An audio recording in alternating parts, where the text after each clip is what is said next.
Hey, thank you for choosing Nicewire AV. River Eaves, I want to show you a little bit about your new audio system right here. So right here we've got at the top, we've got our nameplate. This has got our phone number and email. If you have any issues or any problems or anything, any questions, you can contact that. Next down is your power distribution unit. So this is your main power switch. If it is up and it is on orange, that means everything should be powered on. You should be good. If you want to turn power off to the whole system, you hit that button down, it turns power off to everything.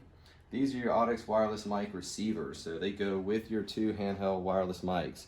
You want to hold that button in, then you just want to make sure that your group and your channel match up on your receiver. You have another wireless handheld mic in here. They can be used both at the same time. They're on separate channels, okay? So wireless mic 1 corresponds here, wireless mic 2 is down in here. Next, you have an XLR plate, so if you had a wired microphone or several wired microphones, you could connect them in here. And then this is your main mixing board. So this is the main place that you'll live and change settings. So on here, you've got wireless mic 1, it's labeled here. This is your volume control. Wireless mic 2, mic 3, 4, and 5. That corresponds to 3, 4, and 5 up here. And then lastly, your CD Bluetooth right here, which will control volume levels to your CD Bluetooth. All right, you also have a main mix out volume. So this is gonna control your main output to all of your speakers, okay? So once you kind of set that, you can adjust the individual levels as needed. Down here, your CD400U should stay powered on. You've got a source button, so you can change between CD and Bluetooth.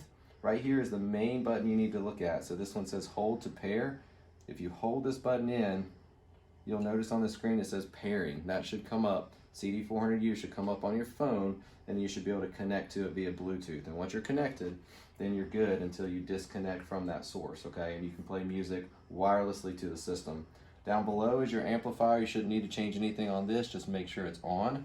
It should stay on with the system, and then below that is your drawer where you can store anything that you need. This is where your wireless microphones would live inside of that drawer. Okay? Thank you again for choosing Nicewire AV. If you have any questions or concerns, let us know.